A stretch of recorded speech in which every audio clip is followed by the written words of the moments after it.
As we said in the last podcast, the question of what climate change is doing to El Nino is an important one, and the answer is not clear. Since the 1980s, modelers have been trying to say something. Data is insufficient, and models are inadequate, let's say. So we'll look at this article from New York Times. Yes, they asked a few scientists this question: is climate change supercharging El Nino? Scientists don't agree. That's a good thing because there is no consensus. And next paper is basically going to argue based on the analysis of El Niños from the 20th century and how the models reproduce the changes that are inferred from data, insufficient data, and then whether the model abilities can be trusted to think about future projections of El Nino. So here, as a new potentially record-breaking El Nino begins, researchers are vigorously debating whether climate change is driving the phenomenon's intensity. So it's expected to be a super El Nino, which is a very general, generic definition of stronger than 2 degrees C in Nino 3.4.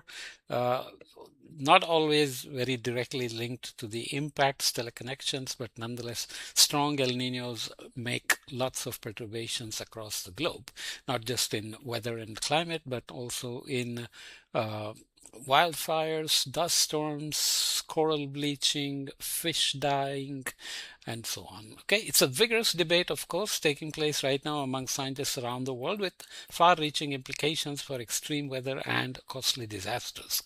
Is climate change making El Nino more intense? El Nino, the natural phenomenon that occurs every few years and pushes up global temperatures, has just begun and is expected to continue through 2027. Scientists say this latest version is likely to be especially potent and could smash records. This just came out on 19th June. I'm recording this on 29th June, so just a week or so ago. As greenhouse gases heat up the planet, El Nino events over the past few decades have been comparatively strong. Does the data agree on this? Sampling issue, right? The run of powerful El Niños since the 1980s stands out when measured against the past 600 years, and that's also uncertain to some extent in the sense paleo records don't have the time resolution to necessarily say that with full confidence, let's say. That's led some scientists to suggest that climate change is supercharging El Nino. Others say there is no clear evidence to support that theory. It's highly contested because it's such an important question to get it right, said Kim Cobb, a climate scientist who's at Brown University. It's a mystery that might not become clearer until years into the future as more data piles up. Kim Cobb does paleoclimate. She's one of the ones who has looked at various paleo proxies to say how the El Nino has changed during the Holocene. The question is crucial because El Ninos disrupt weather patterns globally, often in devastating ways, driving temperatures higher, increasing the likelihood of drought in some places and flooding in others. The events are essentially ocean anomalies, and if climate change makes these anomalies larger in size, that means more chaos and damage because you put steroids into the weather system, water vapor and energy. But the debate shows that there are limits to how fully scientists can understand some of the most complicated consequences of rising greenhouse gas emissions, which result primarily from burning of fossil fuels. And El Nino events are, of course, notoriously complex. We have already said throughout this podcast series that there are many unanswered questions at a very fundamental level. They are driven not by a single cause but by a series of feedback loops in the ocean and atmosphere. The National Oceanic and Atmospheric Administration once described El Nino and its cool Pacific counterpart known as La Nina as a cycle controlled by hundreds of dimmer switches. Climate change can fiddle with those switches, turning some up and others down, but does that lead to a stronger or weaker signal? So obviously, as Richard Feynman used to say, Things are always difficult and complicated when we don't understand them. So it's like riding a bicycle. It's very difficult before you get it, but once you get it, you are never going to forget it. So El Nino is not understood very well. Just for a prop, here is somebody taking a break in Lyon, France, which is experiencing some horrendous heat wave during a May heat wave this year. This year's recently declared El Nino has been forecast to reach or break heat records, and as of now this week it is doing exactly that, killing many people. El Nino is the noisiest part of the climate system, said Axel Timmerman, the director of IBS in South Korea. We're trying to look for a change in the noise. So if you have lots of variability and you're looking for a signal, the natural variability is always like noise.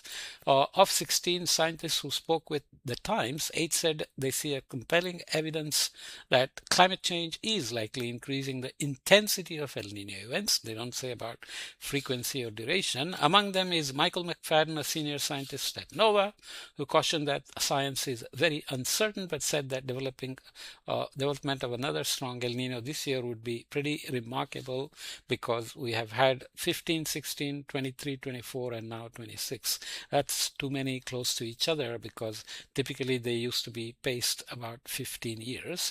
If the current El Nino reaches the proportions that many forecast, it would mean 3 of the 6 strongest events since 1950 have come in the last 11 years. So here is temperature. You can see that the seasonal cycle here, the 2026 has jumped way ahead out of what we expect at this time in mid-June, and whether this is going to ramp up further or come down, we'll have to see. So these are daily surface temperature, sea surface temperatures in the Central Pacific where El Nino is detected, and each line represents 1 year from 1995 to 2025. There have been a significant range, but this one so far is jumped out of the envelope. El Nino events are measured by looking at changes in sea surface temperatures in a vast rectangular zone, so Nino 3. Many forecasts indicate that temperatures this year in the Nino 3 box, Nino 3.4 box, could rise more than 5.4 degrees Fahrenheit or 3 degrees Celsius above the long-term average, giving rise to an El Nino of unprecedented amplitude. It could be evidence that a climate change signal in today's ENSO cycle is beginning to emerge from the background noise, McFadden said, using the acronym for El Nino, Southern El Nino, and La Nina. So ENSO is El Nino, Southern Oscillation. We call warm phase, cold phase El Nino, La Nina. Perhaps the most assertive case is made by Wenju Chai, who's been writing a lot of papers on this. In fact, the next paper we are going to look at is led by him. He's a scientist at Ocean University of China who has spent more than 20 years running climate models and trying to tease out a potential link between rising emissions and more powerful El Ninos. In a 2023 study published in Nature, Dr. Chai and other scientists simulated hundreds of years of El Nino and La Nina events in an imaginary world where greenhouse gas concentrations remained at the low levels of before industrial revolution. The odds of such a world producing a 60-year run of strong events comparable to modern times is 2.5%, which means you need amped up global warming for doing that. It's almost impossible to have this without climate change. Kind of an attribution. Many future-looking models also project El Nino intensity to increase. Still, other scientists caution that models can have flaws. They note that there are limits to the historic record. Precise oceanic readings are only back to 1950s. A decent account of ocean temperatures from sailors' logbooks extends into the 1800s. Beyond that, scientists have tried to understand El Niño's fluctuations by looking for signatures of weather and temperature change left in corals and tree rings. That provides a meaningful estimate about the amplitude and frequency of past events, but not certainty. So you are looking for high resolution time series, but remember, corals are not necessarily where El Nino is happening. So you are inferring still, and tree rings are definitely not in the ocean. Clara Deser, senior scientist at the National Center for NCAR, National Center for Atmospheric Research, said the El Ninos of recent decades might be just a random signal. I'm the skeptical scientist, Desert said, but how much is just due to chaos in the climate system that can give you a whole string of heads or tails for no apparent reason? You cannot discount random variability till you have enough samples, and that's something we have to deal with, because how long do you wait before concluding something? Models are not good enough, data is insufficient. Okay, here is a road destroyed by flash floods in Malamin, Kenya in 2023, which was the previous big El Nino. Because there is no consensus, scientific groups have tended to move carefully. In 2021, IPCC, the world's preeminent climate science body, wrote that there was low confidence that human-caused climate change had influenced the changes in El Nino and La Nina.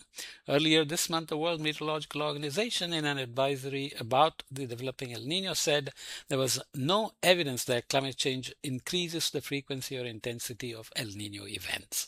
So caution is warranted based on the evidence we have so far. Responding to a question from the Times, the WMO stated that its position reflects the current assessed state of the science. However, it's important also to acknowledge the ongoing scientific debate. The organization said this is not a settled scientific question. Dr. Kim Cobb, an IPCC lead author, said she personally thinks that climate change is intensifying the pattern. Now she's talking about the pattern. What does she mean by that? In 2019, she co-authored a research paper based on coral analysis that concluded that modern day El Nino extremes were significantly stronger than those of the pre-industrial era in the Central Pacific. So when we say extreme El Nino, we typically talk about near Galapagos and South American coast, but she's talking about Central Pacific. So pattern. So there is a widespread agreement that any El Nino occurring now compared with the pre-industrial times will yield more extremes around the world, with a moister atmosphere supercharging floods and hotter temperatures amplifying droughts. El Nino is a mini global warming because it throws out heat stored in the ocean. Obviously that increases water vapor in the atmosphere and leads to more extremes. El Nino conditions will pour fuel on the fire of a warming world. United Nations Secretary General Antonio Guterres said this month impacts will hit even harder. Question is where, right? So that's always the tricky part. Did I finish the article? No, why did it exit? Okay, let's come. Whoops. Yeah, that's finished. I somehow went back in time in the PPT. Okay, so let's leave it here and come back and look at the paper from Wenju Chai, which is kind of a review article that forcefully argues that there is in fact evidence for global warming impact on El Nino, and that models are good enough to project El Nino changes into the future for the various warming scenarios we have, the so-called shared socioeconomic pathways. We'll come back and look at that. Okay.